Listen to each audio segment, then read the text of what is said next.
Hello, everyone. My name is Dr. Andy Kaufman. I've been talking a lot lately about this viral pandemic, and I've learned some things lately that have helped me develop a theory, and I think I know what is really going on here, so I want to give that information to everyone. I want everyone to know that I am a qualified medical doctor, so I put up some information about my background here. I'm board certified. I practice in psychiatry and forensic psychiatry. I also do natural healing consultation. In the past, I've worked in hematology and oncology. I've held leadership positions in medical school. I ran a medical device startup company. And you can see where I had my education. So I feel that I am qualified to talk about this subject matter, and I hope you'll agree. I just want to thank some people out there who have been really instrumental and inspiring to me. So first of all, Dr. Cowan, who has been outspoken as well on this issue, and he really inspired me and gave me some great ideas that helped me put this whole big picture together. I want to especially thank James True, who has been a great friend, confidant, and collaborator throughout this whole thing, and we're definitely going to do a lot more work together down the road. I really want to thank Richie from Boston, Jason Lindgren, and Crow 777 for giving me the opportunity to get my message out there and for being so supportive and open. It's really just been incredible that I've been able to pursue this mission. I want to thank my kids who have been ignored a lot lately since I've been working so hard trying to figure things out. And I'm so proud of them. They're the only children in my area who I know who are not afraid of getting sick, and they're out playing and having a good time. And then lastly, Dr. Lanka and Dr. Turner Banks, who have done just amazing research and scholarship and have written books and papers that have really helped me figure things out. So thank you to everyone. All right, let's jump right in. So I want to start at the beginning at ground zero, Wuhan, China, Hubei province. This is the seafood market there. It's an open air market where the first cases occurred. And as you can see from this picture, there's a bunch of meat and animal carcasses just laid out right on the ground. Here's another photograph from the market where you can see that conditions are somewhat less than sanitary. You have live animals, you have dead animals, you have cut up body parts and fluids that all seem to be cross-contaminating. So this is definitely not the kind of market where I'd be wanting to buy my food from, but certainly there was a lot of traffic there, a very big market. So if what we had is a situation where just about 200 people at first became ill with a mysterious pneumonia type illness at this seafood market, and many of the people were actually employed or made their livelihood at the market. So I want to ask the audience out there, if you learned about this information, what would be your first thought about what most likely might be the problem that caused this mysterious illness? So would it be A, a new genetic disease like cystic fibrosis? Would it be B, a new virus, a new viral illness? Would it be C, autoimmune disease where the body is attacking itself, causing the problem? Or would it simply be bad seafood? And I think most of you would agree that the first thought you would have, given the commonality of the market and the sanitary conditions there, is that bad seafood would be an issue and something certainly to look into. However, the scientists in China did not agree. And in fact, they did not look into this issue at all, as far as I can tell. But instead, they jumped right into the possibility of a virus. So this is a quote from the first paper from the group there that claims to have identified this new coronavirus. And what they said is the disease was determined as viral induced pneumonia by clinicians according to clinical symptoms, including basically a fever, low white blood cell count. Pulmonary infiltrates just means fluid and congestion in the lungs on a chest x-ray. And the people did not get better after 3 days of antibiotics. So they did think of a bacterial infection first and then went right to the virus. And they note that most of the early cases had contact with the seafood market. So it sounds like they were primed to blame a virus on this illness right away. So how did they actually claim to have proved that a virus caused this illness? So what they did is they took only seven out of the almost 200 initial patients who were sick, and they stuck basically a fiber optic camera, like a long tube, down their windpipe into their lungs, and then they squirted a bunch of fluid in there and mixed it around, and it collected whatever debris or cells or chemicals were in the lungs, and then they sucked it back up. And they did take some other body fluids. They did take blood. They took oral swabs and nasal swabs, but is the lung fluid where they really found think they found what they were looking for. So when they took this lung fluid out, they did not first try to find a virus in there and separate it out and purify it. But the first thing they did was find and separate some kind of genetic material. Quite an interesting strategy. And what they found was some RNA. But I'll tell you that in our bodies, at any given time, there is some free genetic material circulating around our blood and body fluids. And in addition to that, there are genetic material contained in various types of structures. So there's various types of vesicles, essentially just small little sacs of fluids that sometimes contain genetic material. There's also the normal bacteria that live in our body, including in the lungs, and they have genetic material. So there are quite a number of different sources of genetic material. So when they found this genetic material from the lung fluid, they then determined the sequence of it, which is basically the code of the genetic material. So they determined all of the base pairs and the order of that sequence. And then they rushed to rapidly develop a diagnostic test, which is a qualitative PCR, and I'll discuss that a little bit more in a moment. So in other words, before they really proved anything, they already developed a test. Okay, so why didn't they purify the virus, and how do they know what the source is of that genetic material? So it turns out that I was looking in a related area, and I found this study from last summer. And this study was trying to also develop a diagnostic test, but for lung cancer. And essentially, they used the same exact procedure. So they got the lung fluid in the same way with that bronchoalveolar lavage, and they collected that fluid.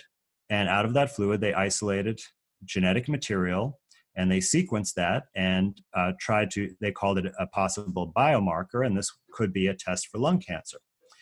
So I thought it was quite interesting and coincidental that the same exact procedure was developing a diagnostic test for lung cancer as was developing a diagnostic test for this pandemic pneumonia. So let's look a little bit more in detail at this test. So this is that RT-PCR stands for, it's a mouthful, but it's reverse transcription polymerase chain reaction. And the RT part refers to that we're using it to amplify RNA rather than DNA. If we were using it to amplify DNA, it would just be called PCR. Okay.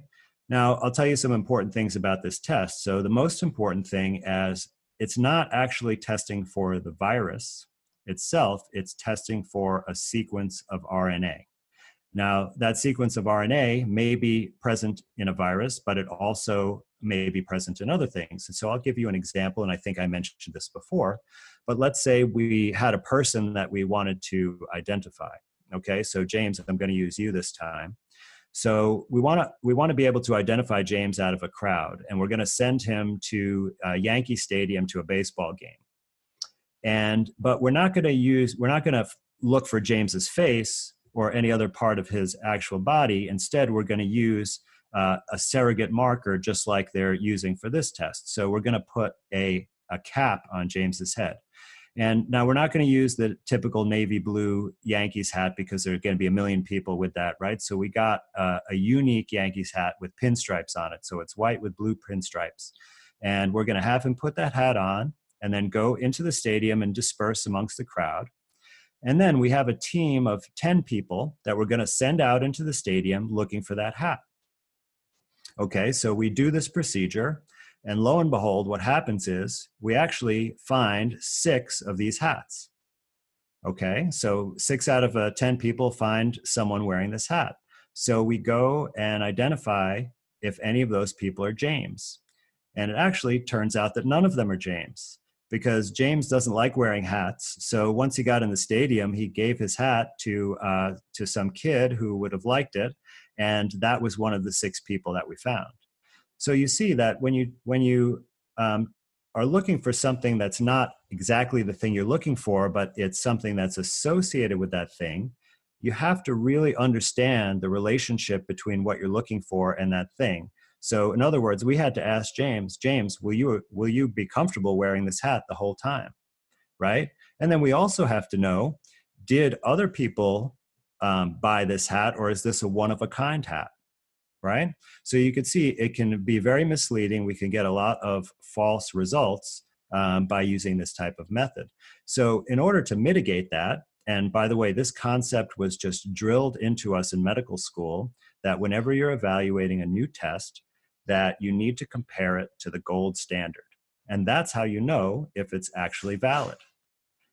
So with this COVID-19 test, there has not been any gold standard test that this has been compared to, because the supposed COVID-19 virus has never been purified and visualized. So in other words, if we were able to take people who are ill with this pandemic pneumonia and take their lung fluid, and from that purify out a virus particle that we could identify.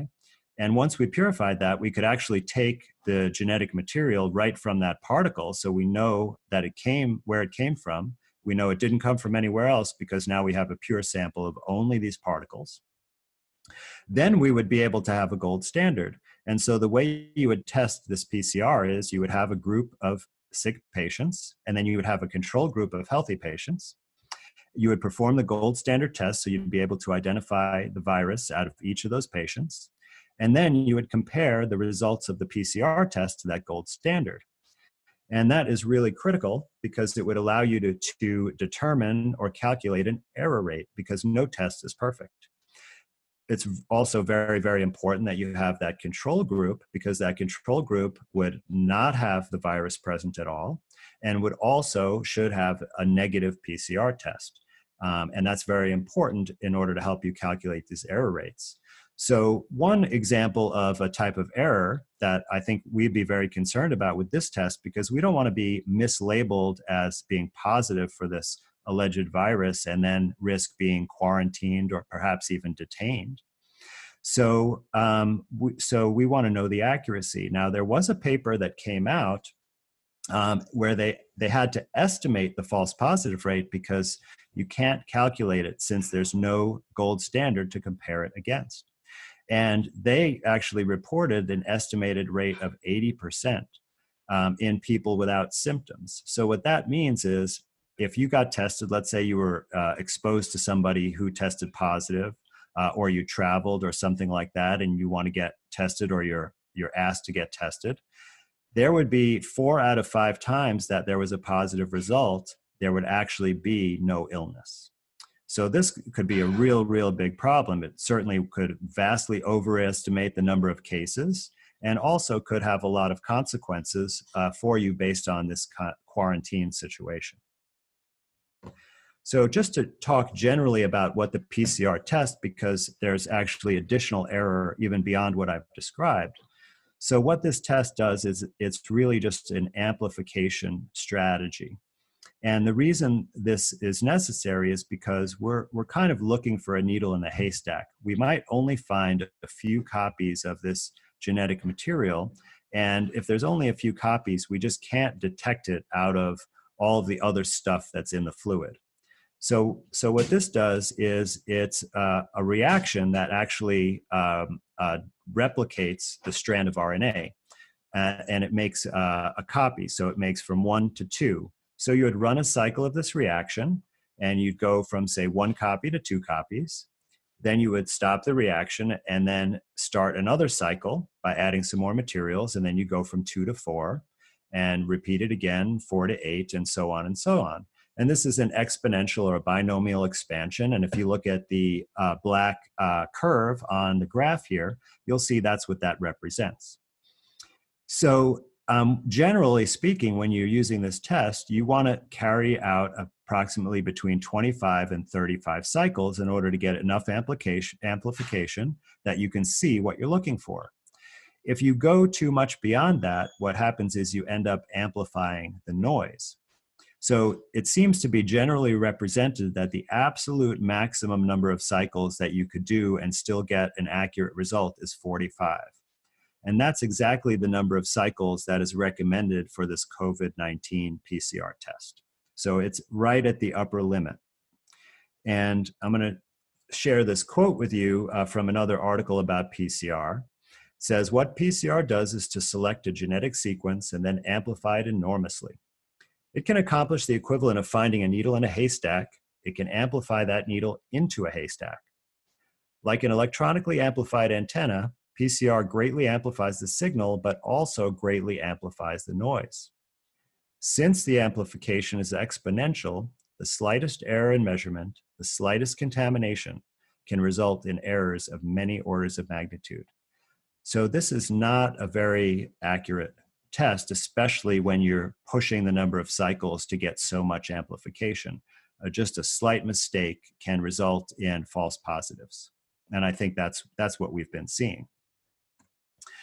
So I'm going to change gears now a little bit and talk about something different, something that most of you have never heard of whatsoever, and it's called exosomes.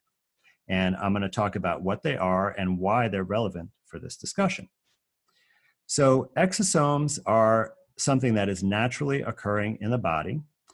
So I have this diagram here, and if you look at the top right of the diagram, you'll see that this is a normal cell here outlined, and inside the cell you have these vesicles. And inside of our cells there are a number of different little organs, they call them organelles, and they're generally contained by a membrane. They come in different shapes, but lots of them are in this structure. It's essentially like a spherical blob that has the same membrane as is the outer membrane of the cell, a lipid bilayer membrane, and it can contain various types of chemicals. Now, this is a specific type of vesicle that will end up merging with the cell membrane at the surface under certain conditions and release these exosomes out into the extracellular fluid, and they'll get into the circulation and be distributed around the body. So while they're inside the cell, they're called MVEs, which stands for multivesicular endosomes. So in other words, they have a bunch of exosomes or vesicles inside them. And they release these on a regular basis, just day to day. And there are many things, though, that can induce this process and accelerate it and increase the number of exosomes that it releases outside of the cell. And so these exosomes leave the cell, and you see they have these little squares on them. And these little squares are like a lock. And what they do is they go around the body through the circulation, and they're looking for the right key to fit their lock. And that's called the target cell. And depending on what kind of cell releases them, they might have different keys and different locks, so they're targeted to different parts of the body. And these are mostly thought to involve communication. So communication between one cell and another cell, between one part of the body and another part of the body. And they can have many functions in this communication, which I'll get to momentarily.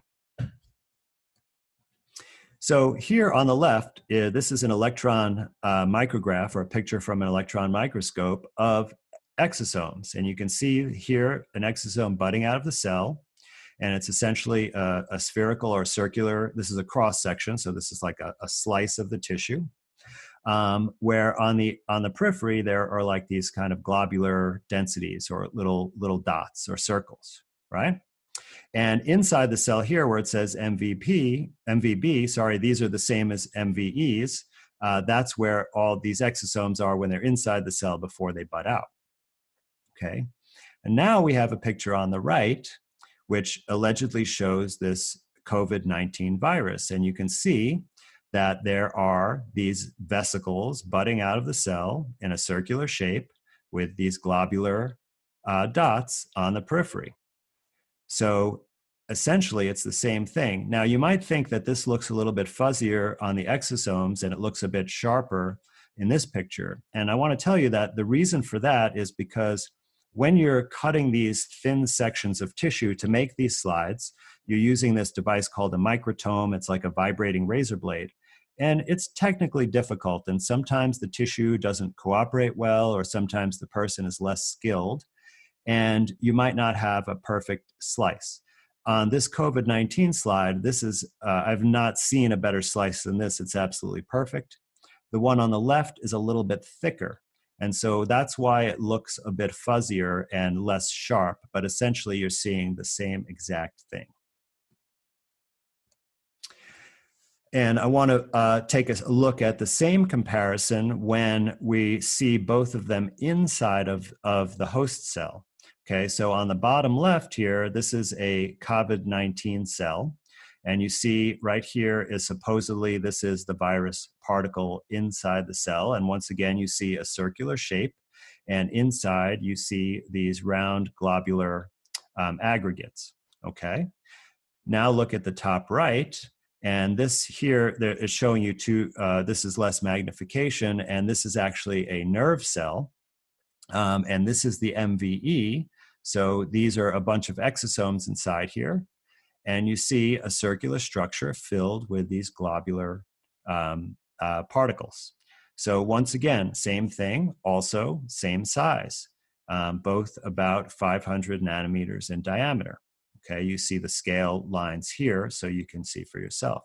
So now we have a series of two comparison photographs under electron microscope of the virus and an exosome outside the cell, and a virus and an MVE inside the cell, and you can see that they are identical in appearance.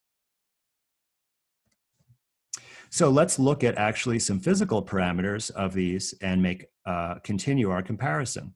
So I've mentioned a little bit that they are roughly the same size when they're inside the cell, same size when they're outside the cell.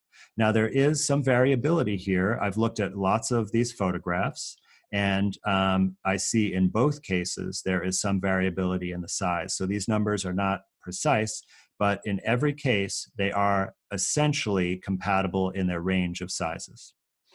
Now also the receptor, now this is a key thing. Now remember I mentioned that lock and key mechanism.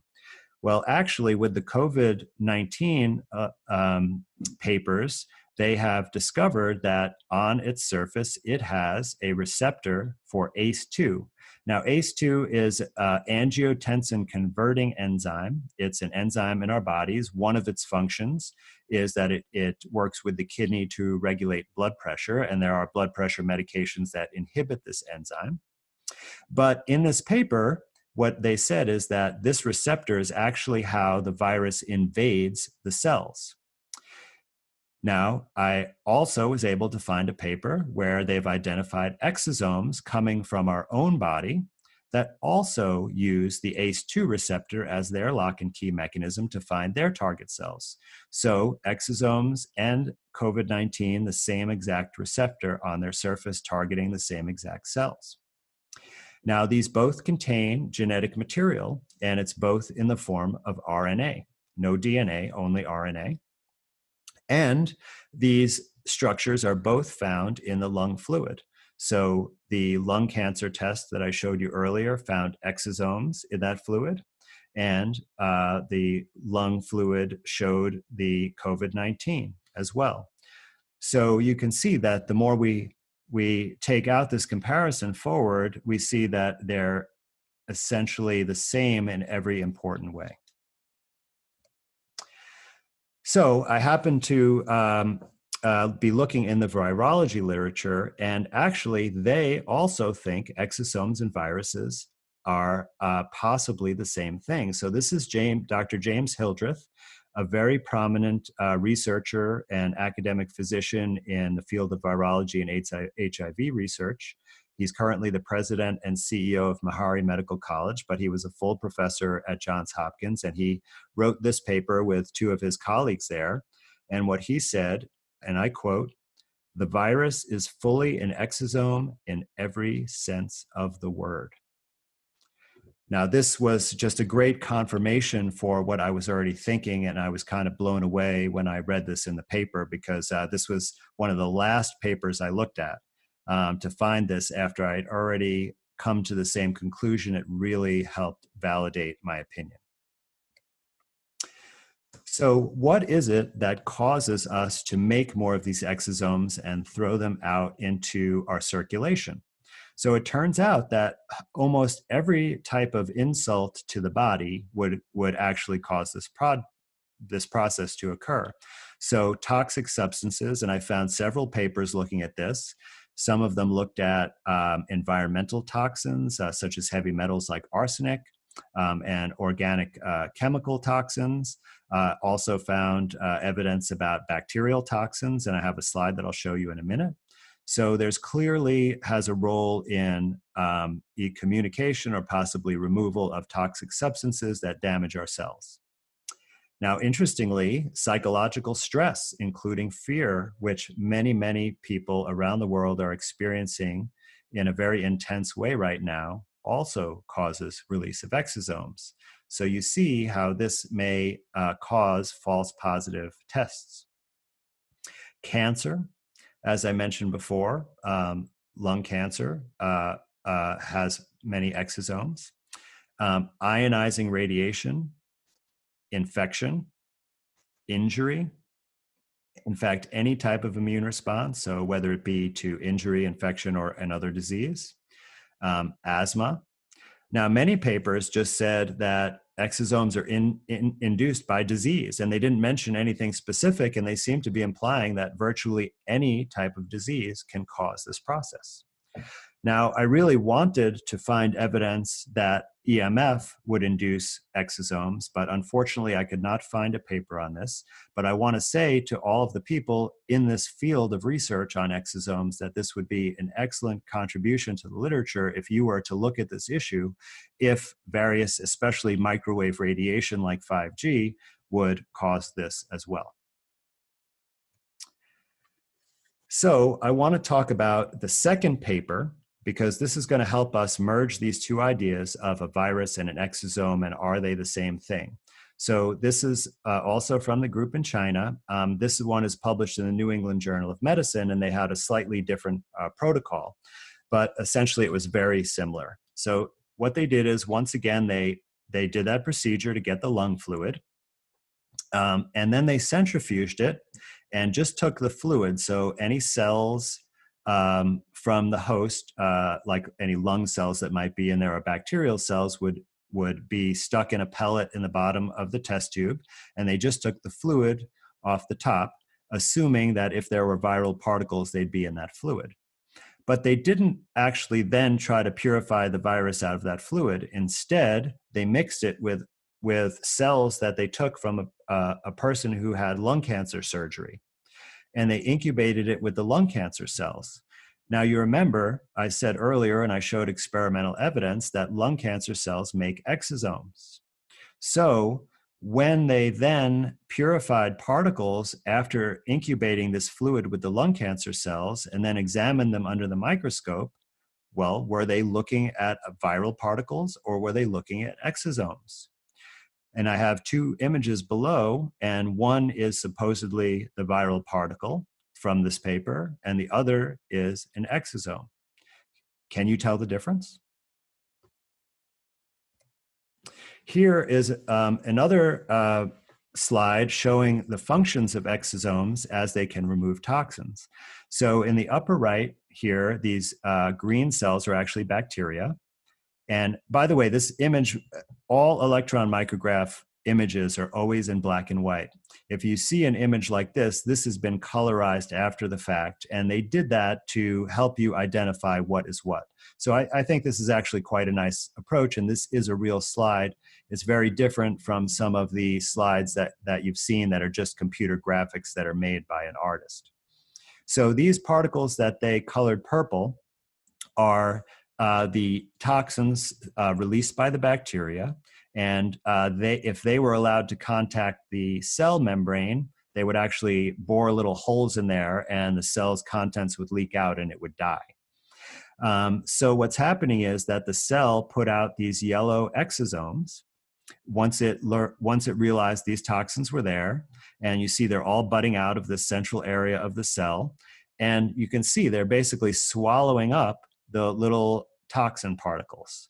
And so in this experiment, what they actually did is that they found that when they mixed cells with the bacteria, if the cells put out the exosomes that ate up the toxins, then the cells survived. If the cells were mixed with the bacteria and they did not put out the exosomes, then the cells died. So this was done, in a petri dish, not in a person, but so we can't say for sure, but what this is really telling us is that these exosomes help us clear these toxins so that they don't damage our tissue. So a very important function.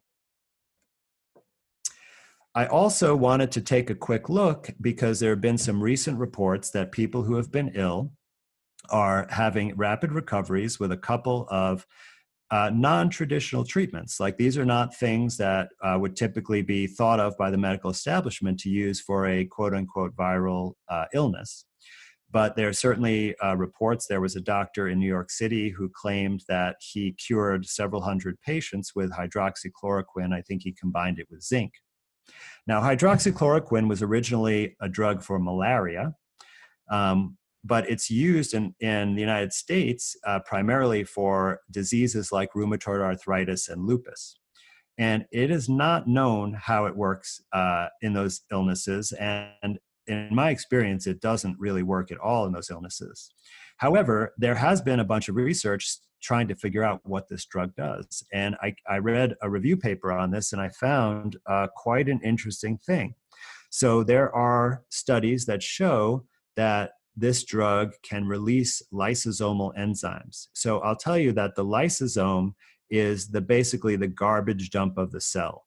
So it's another one of these vesicles or sacs, and it has all these enzymes that basically just chew everything up, similar to what happens in your gut when you're digesting food. And any trash that is not working anymore, right, like proteins that have degraded or DNA that was copied in error or things like that, they get sent to the lysosome for destruction and recycling. So it breaks it down into the basic constituents and then is able to send it back to the factory part of the cell where it could be reused to make new molecules. But in the case of this drug, what it actually does is release these enzymes out of the compartment in the cell and into the cell cytoplasm. And this can actually be quite damaging to the cell itself. However, if the cell has been inundated with some kind of toxic substance, these enzymes could help break that down so that the cell could survive. So I think that may be actually how it's helping these patients. Now, vitamin C is the other one that has been reported to be quite successful. And a lot of people think that vitamin C really works by, quote unquote, boosting the immune system. Now, it does have an effect on some of the immune regulatory function, but I do not feel that that's really how it helps in these conditions. In my opinion, it is the antioxidant properties of this drug and possibly the blood thinning qualities that is what really helps this illness. So when you have a toxic exposure, oftentimes that toxin will cause what's known as oxidative stress or free radicals. And we're all familiar with, that it's recommended to take antioxidants and, eat special kinds of berries and things like that. But not too many people understand what that's really doing. But what it does is it kind of acts like a neutralizing sponge for these free radicals. It just soaks them up and quelches them. And what the free radicals do is they have like a chain reaction. It's like they tag someone and make them a free radical and tag the next person and make it a free radical. And then all these molecules end up falling apart and making a huge mess. And the cells can't function. So the vitamin C stops that process dead in its tracks and reduces that damage and prevents further damage. And in my opinion, that's how it works for this type of acute illness. All right, so I'm going to tie this all together, everything I've told you tonight, into what I think is really going on here. So what I think is happening is that, first of all, as I've reported quite a bit, there are really not pandemic levels of people getting sick and dying from whatever's going on. The numbers are far less than a typical flu season. However, there clearly are some people who are getting sick. What I believe is causing this illness is that there is some kind of insult that occurs that causes the damage, and then there is a reaction to it, which is the production of exosomes.